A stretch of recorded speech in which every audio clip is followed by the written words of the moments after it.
and to pay respect to elders past and present and any Aboriginal people joining us today. There's a couple of little housekeeping things I need to say. I'm going to ask you all to keep your mics turned off so that we minimise any feedback. And also the other thing, we have started recording this session, and just to let you know that that's so that we can hold that for access later. So it's my great pleasure to introduce Sunny Randall and Bonnie Belenzia, I hope I've pronounced that correctly, Bonnie, to take us through the early childhood approach. I'm very grateful for Sunny and Bonnie to take this on, and there's a lot of really lovely things that we'll hear about the early childhood approach and hopefully how it all started, because it's been quite the journey for Wansley in this space. So I'll hand over now to Sunny and Bonnie.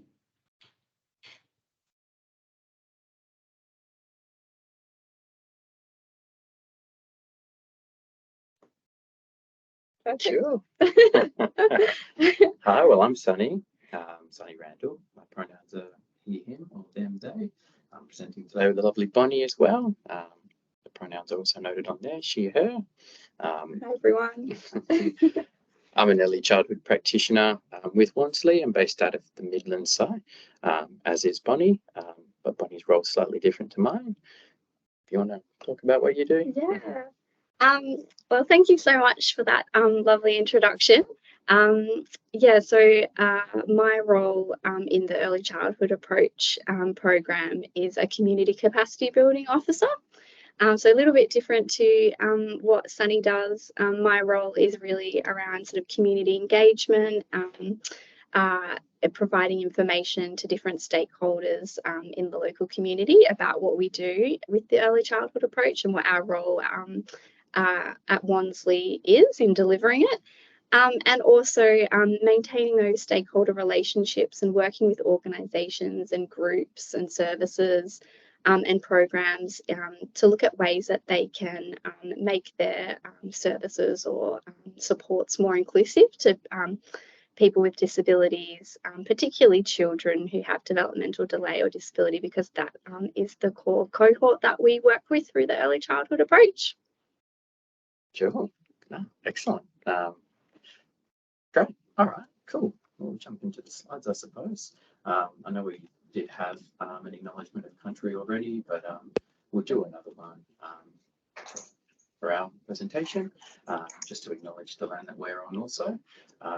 So I'd like to acknowledge the traditional custodians of the land on which all of us are meeting on today, separate offices, or for working from home, depending on where that is. We're on the land of the Whadjuk people of the Noongar Nation. I'd like to acknowledge their strong spiritual connection to their community, land and waters, and pay my respect to elders past, present and emerging. And I really want to extend that acknowledgement and respect to any Aboriginal and Torres Strait Islander people here today. On the slide in front of you, I've popped up a nice little acknowledgement of country, which is tailored slightly more towards children, but I think it's really, really sweet. Here is the land, here is the sky, here are my friends, and here am I. We play today on traditional land, our First Nation people, we walk hand in hand. We'd like to say thank you for letting us share the land that you love. We promise to take care. It was stolen from the internet somewhere, but it's a beautiful kind of child-focused acknowledgement. Yeah, and I've also put a picture there as well of the old Midland Railway Workshops, which is where we work, basically. Our office is situated amongst those old workshops, many of which are still intact. And that photograph there is from 1924. So, you know, 2 years off 100 years old, that picture there. And yeah, I was just speaking to Bonnie earlier about how, you know, that photo, it looks quite old and, you know, it seems that there's a lot of history in the area, but you know, Aboriginal people have lived and you know, lived off the land and lived in this area for 40,000 years roughly. And so, yeah, you know, we're part of this small kind of contemporary history of the Midland area near the workshops there. But it's important to kind of stop and acknowledge that there's a much longer and deeper history in this area and in this soil that we work on. So yeah, I just wanted to take a moment to acknowledge where Bonnie and I work, and encourage everyone to kind of take the opportunity regularly to reflect on the land they're working on also. Cool. All right. Well, today's focus, just an overview really. We'll look at the early childhood approach broadly, what's involved, what we do. We'll talk about inclusive communities, and then also the early childhood approach inclusion projects also. Cool. All right. Well, we'll start with a bit of an overview of the early childhood approach, or ECA. It's a nationally consistent approach to working with children younger than 7 and their families. Excuse me. Nationally consistent, I guess, yeah, the early childhood approach is delivered all over Australia, and it's developed by the National Disability Insurance Agency. And Wansley, ourselves here, we're a partnering organisation or a partner in the community for the NDIS to deliver the early childhood approach. So it's an approach that's developed in collaboration with a number of leading experts in early childhood intervention and child development, and it's implemented across Australia by different partners, and we're the partner for WA. The approach is kind of grounded in being family-centred and strengths-based. So yeah, we have a constant focus on acknowledging that parents and carers are the experts in their child's life and their needs and their development, and by concentrating on what kids can do, so what children can do before what they, potentially are not as able to do, or requiring a bit of support to be able to do. Cool. All right. Awesome. A little bit more about the overview of our approach. So these are kind of the underpinnings, or the things that we're really aiming to do through the delivery of the early childhood approach.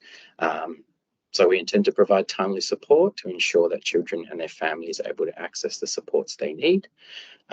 We give information about best practice early childhood intervention supports and how families can best help their children.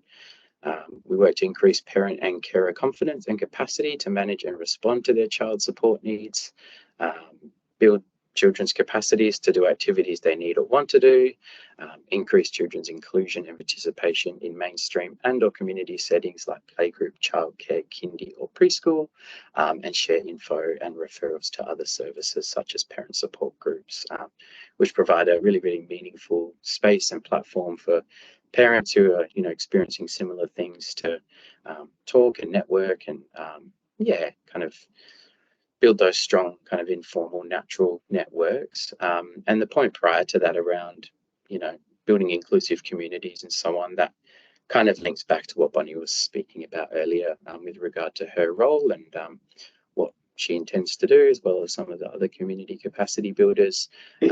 More broadly, kind of working directly with those types of organisations to build their capacity and yeah, become more inclusive so that they can support a wider range of children. Yeah, cool. Perfect. Thank you so much, Sunny, for going through that. I am going to take you guys through some of our inclusion projects that we have done. But just before we do that, I guess it's just important to sort of acknowledge how important it is to have inclusive communities. I love this little image that we have here on the slide. This was found by Sunny, and I think many of you have probably seen the equity image with the fence and the different levels to be able to see over the fence. Which is really great. I think that's like really great depiction of equity, and this is another sort of great image here using shoes, which I thought was a really great example. But we all know that inclusive communities are important. We know that by having inclusive communities, it really supports people's participation in their local community, and they get to contribute to that, and that brings a greater sense of belonging and connection. We also know that by having inclusive communities, it gives people the opportunity for larger networks, reduces isolation, and builds those social connections with people that are in their community. And it also gives people a greater confidence and feelings of safety in their community. So when they know that they're welcomed and that they belong in their community, that brings forth those feelings of safety, which is really important. Inclusive communities, they welcome and value people exactly as they are. They celebrate and support self-expression for everybody. They actively consider and promote accessibility for everyone, which is a really important aspect for us here with the early childhood approach, because part of my role as a community capacity building officer and the team of community capacity building officers, we are working with local government and different organisations to really highlight the importance of accessibility for everyone in community. Inclusive communities also share responsibility of inclusion, again, which is a really important point. They also have a culture that enables everybody to thrive and actively upholds the rights of people with disability by being aware of and being responsive to the needs of people with disability as well. And we also know that inclusive communities, they show that they're free of intolerance and discrimination. So just a few really important points there about what an inclusive community looks like.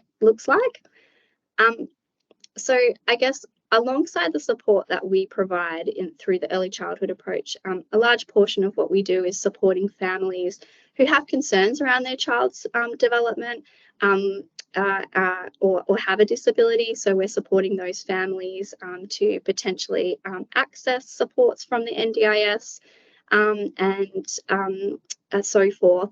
But another portion of what we do is about supporting communities to become more inclusive. So this could be local government, for instance, it could be community groups, it could be peer networks, it could be community health services or early childhood play groups or community centres or child and parent centres and those kinds of things.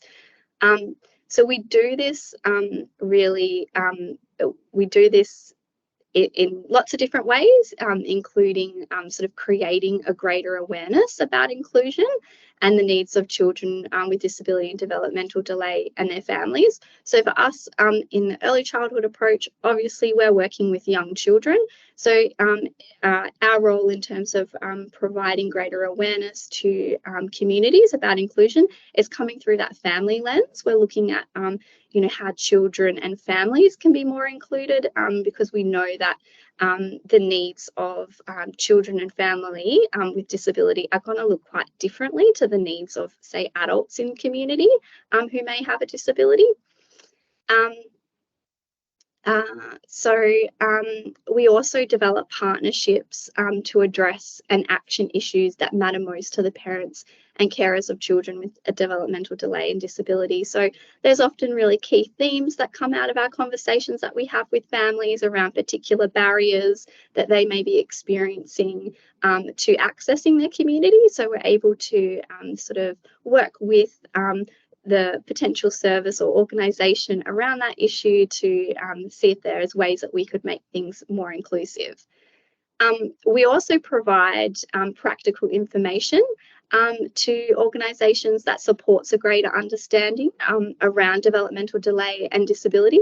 So we're able to share resources with services. We're able to provide them with links to training opportunities to increase their understanding around disability and access awareness.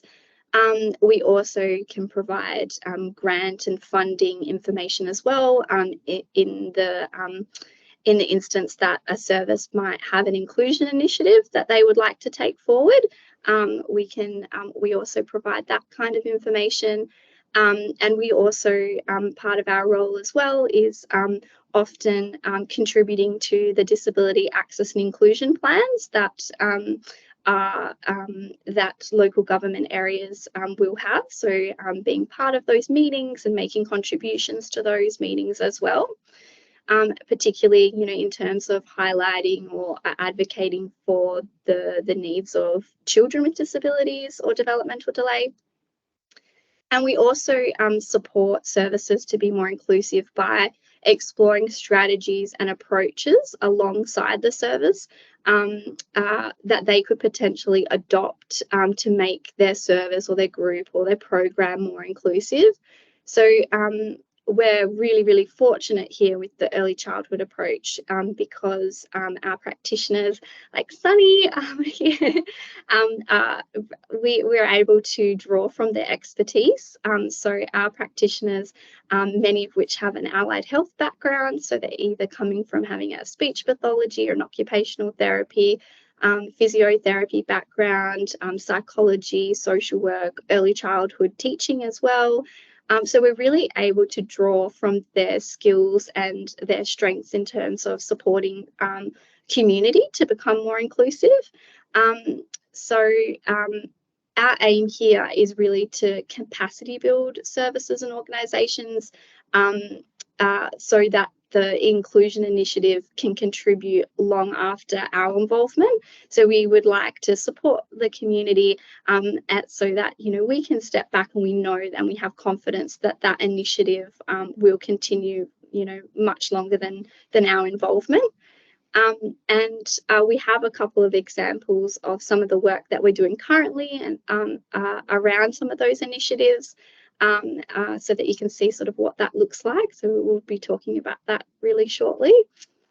But the early childhood approach community capacity team also undertake a number of different projects. So we do a lot of project-based work, and that can kind of stem from individual or organisational needs or opportunities.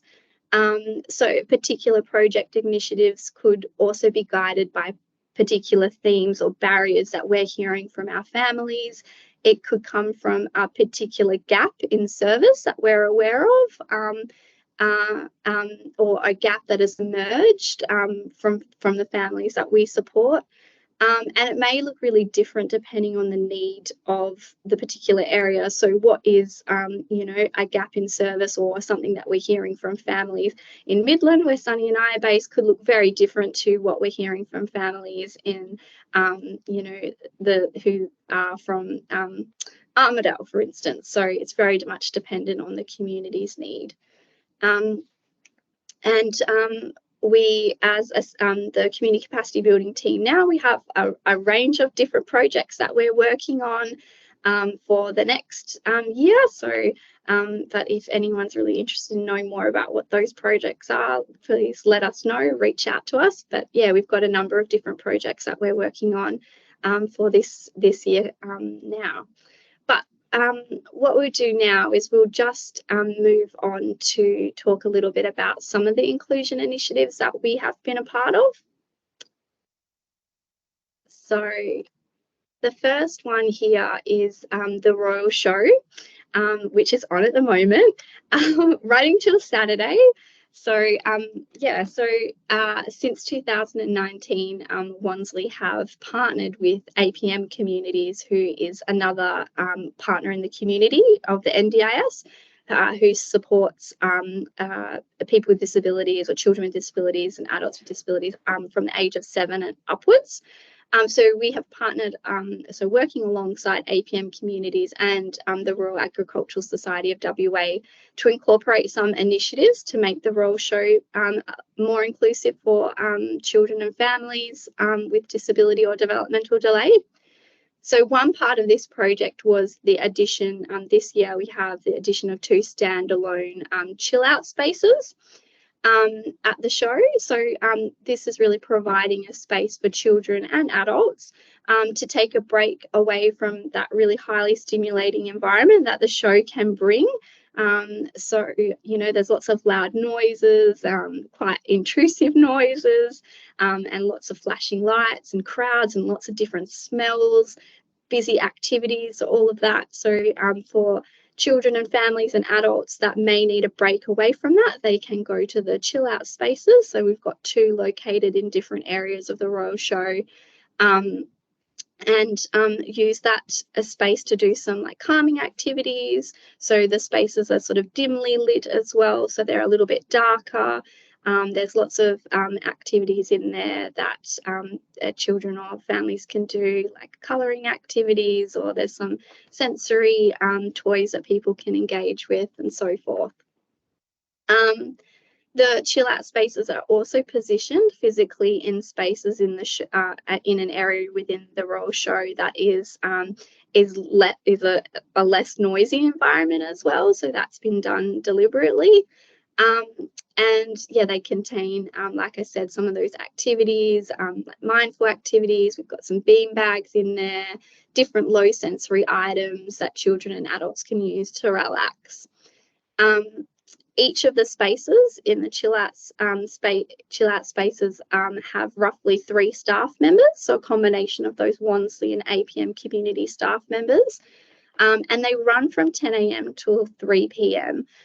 So the show's still going until Saturday. So if you are intending to go, you know, come and say hello, or come and check out what the chill out spaces look like.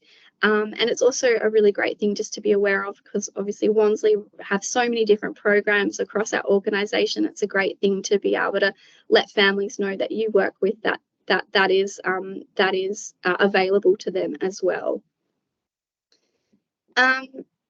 And another part of the partnership that we've had with the Royal Show in delivering the chill out spaces has been that we have been very fortunate to be able to distribute some tickets to families who are accessing some of our services at Wansley. So great opportunity for us in the early childhood approach to provide tickets to families who typically wouldn't want to engage with the show or find it to be too difficult, to encourage them to come along and let them know about some of these initiatives. And some families have been much more interested or receptive to coming along, or thinking that it's more of a possibility for them because of some of these inclusion initiatives. This next slide here is still just talking about the Royal Show, but we've just got some images on the slide. In addition to the chill out spaces that we are supporting with, there is also the addition of a quiet session as well. So this is a 2-hour session that's run during the week of the show. So it is really provides patrons with a low sensory experience of the show. So it's really limiting those PA announcements, and some of the noises that the rides will make will be turned off, and just limiting some of the flashing lights and noises, so that you know, that can be a more comfortable experience for some people with disability.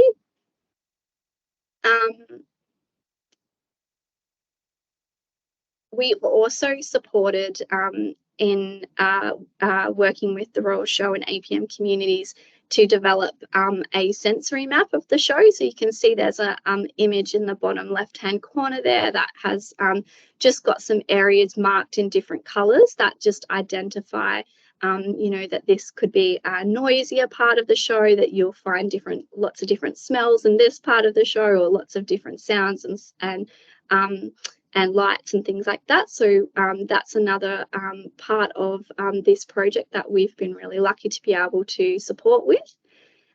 In addition to the low sensory map, a communication board was also developed. So you can see on the bottom right-hand corner, there's a communication board with lots of different tiles on there that indicate words that are associated with the Royal Show. So we've got that in the chill out spaces that people can come and use if they have a communication difficulty or communication disability.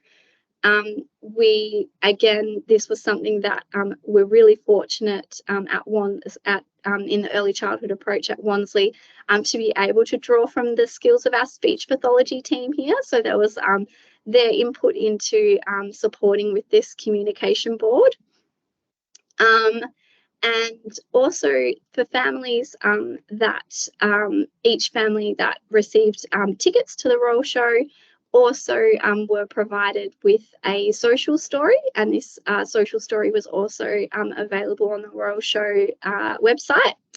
And so this social story really just gave some information.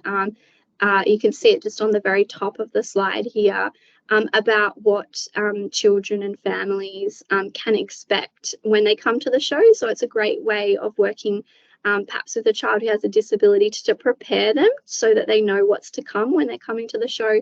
So lots of images of things that they would see if they were coming to the show and things that they would do. So that was another part of the project that was also worked on by our wonderful team of speech pathologists and occupational therapists. It's really important with this project as well to acknowledge how much work goes into this, and you know, it's definitely a team of people working on this. So big props to Kayla McLeod from our Southeast Metro team, Brianna Coleman and Louise Watson, who've been working really hard in delivering this project. Perfect.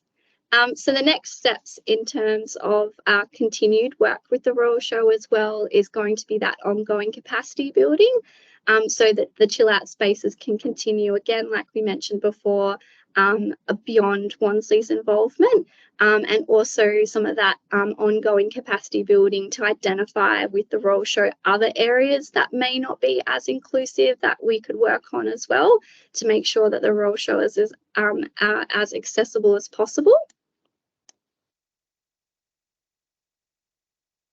Perfect. The next inclusion initiative we wanted to share with you was a little bit about the continued work that we're doing with the City of Bayswater.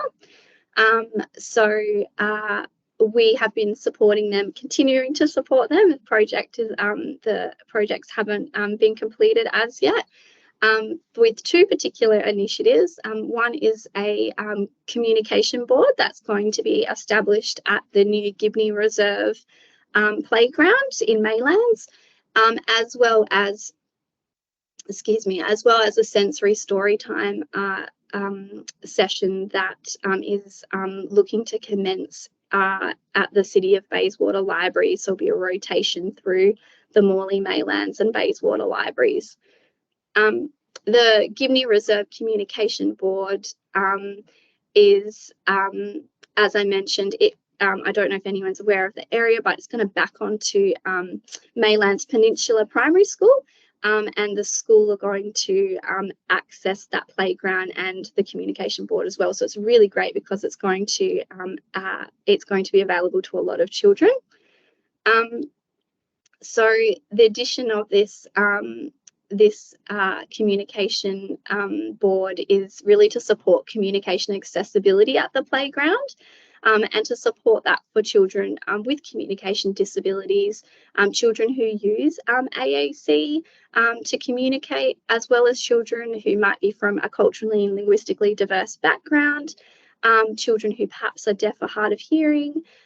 So the communication board is not only going to support people's interaction and communication about the playground, but it's also going to support the communication between children as well.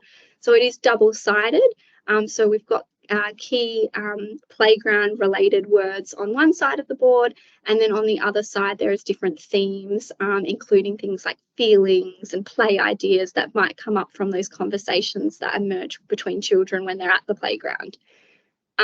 So this particular inclusion initiative was developed by working in partnership with the City of Bayswater, and also our Northeast Metro speech pathologist, Linda Arabi, who works here in our Midland office. So we were able to provide some recommendations to the City of Bayswater about how to, the types of words that should be included on the board.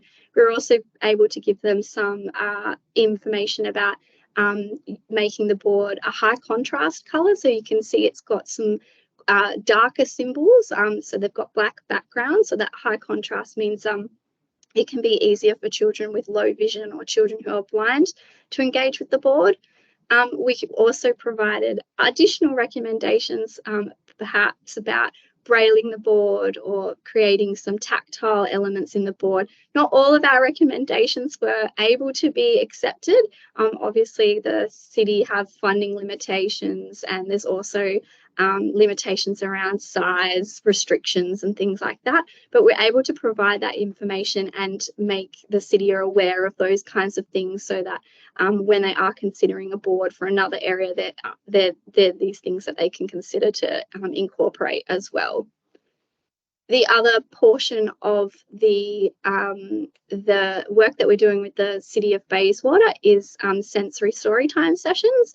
So you might know at your local libraries, a lot of them have play groups, story time, those kinds of rhyme time, those kinds of things. City of Bayswater are delivering those, but they would also like to deliver a sensory storytime session for children with a developmental delay or disability. So we're in the process now of supporting them to establish that session. So we know from a lot of the information that we hear from families firsthand that they're really that one of the major barriers to accessing community things like this in the library and other things in community is around those attitudinal barriers that they feel. So feeling that, you know, they're not able to attend something like this because perhaps they wouldn't be welcomed if their child responded in a certain way or so forth. So this is really great initiative by the City of Bayswater, and we're able to provide them.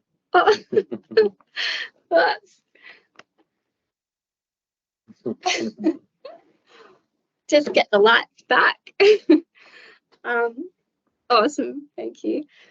So we're able to work with them around with our team, again with our speech pathologist and occupational therapist here in our Midland office, to look at ways that they can incorporate certain strategies to make the session more inclusive, how they might be able to modify an activity for children at lots of different ability levels, how they can incorporate some of those visual supports to the session that might make it run smoothly for children who might have communication disabilities, how they can create sensory spaces for children that might need that to regulate their emotions or so forth, or if they're feeling that the environment is too sensory stimulating for them. So we're providing lots of support around those kinds of things. And we'd love to report back when the group is up and running as well.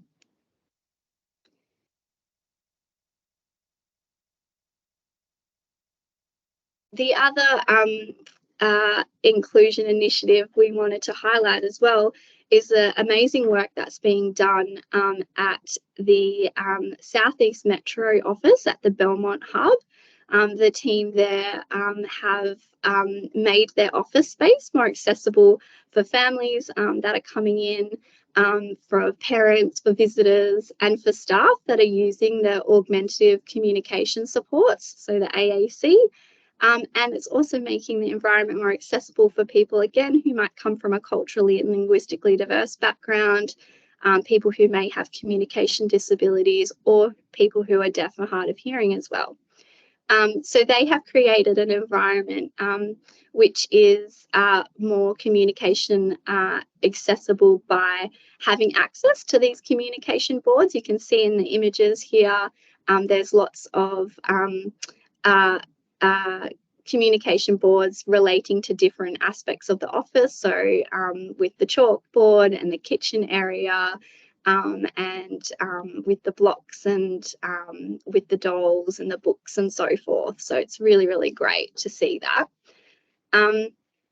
It was really lovely actually when I was recently at the Belmont Hub. I was talking to a practitioner there who recently told me just a lovely story about how she was working with a family in one of the office spaces, and they had their child there, a 4-year-old child, I think it was, during that planning meeting, and the child hadn't used visual supports to communicate their wants and needs before, but was able to use the visual communication boards to indicate that they wanted to do some colouring.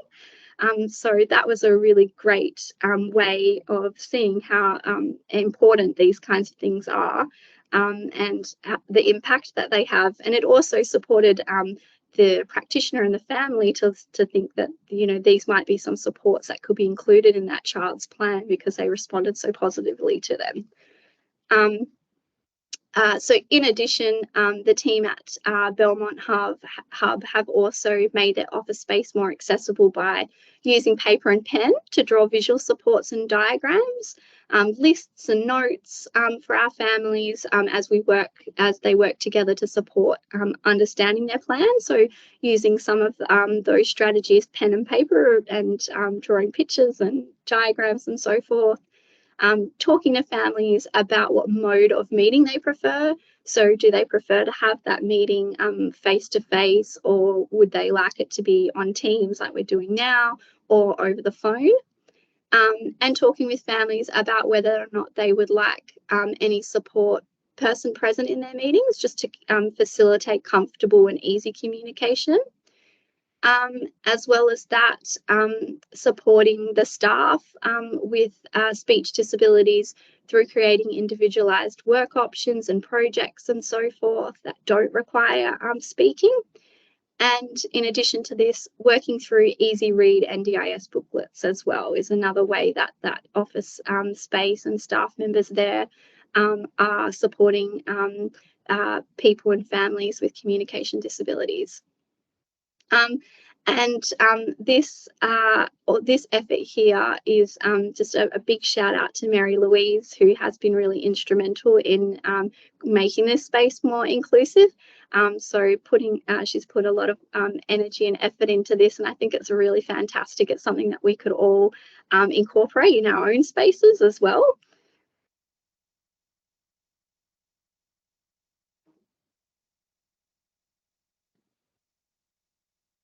So that really brings us to the end of our presentation about the early childhood approach. We hope that you've found it valuable, and we just thank you for tuning in to us today. And yeah, if you've got any questions, please feel free to use the chat box, or we're very happy for you to reach out to us after today's presentation as well. Thanks, Bonnie. We do have a question from Rachel. She's just asked if there is a plan for these initiatives to be generalised across local governments or events more widely. Yeah, great question.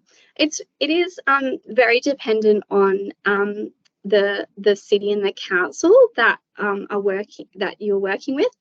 For us in the Northeast Metro region, we have 5 different councils that we are working with, and although we can bring these ideas forward to the councils, it's really up to them as to whether or not they will accept and move forward with that initiative, and that could be to do with funding and resource limitations and so forth.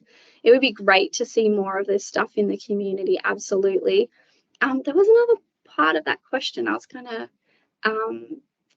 ask. Let me just have a look at the chat box.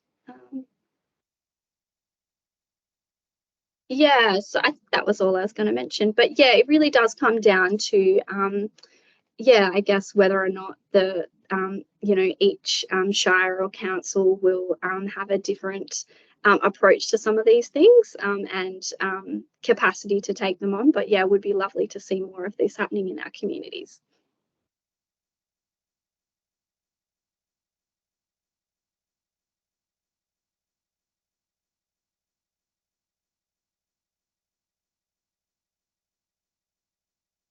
Well, thank you very much, Bonnie and Sunny. I think that was a really informative presentation, and I did get to go and visit our chill zones at the Royal Show, and they look really great, and we're getting some lovely stories of families who've benefited from that initiative. And I gather we're getting requests from a number of local shire councils to help them out with chill out zones for their shows. So it just shows, you know, taking the initiative and doing something really focused on the care and support of children and families is something that we can grow and expand. So kudos to you and your teams. You're doing a great job in the early childhood approach and inclusion. So thank you very much for that.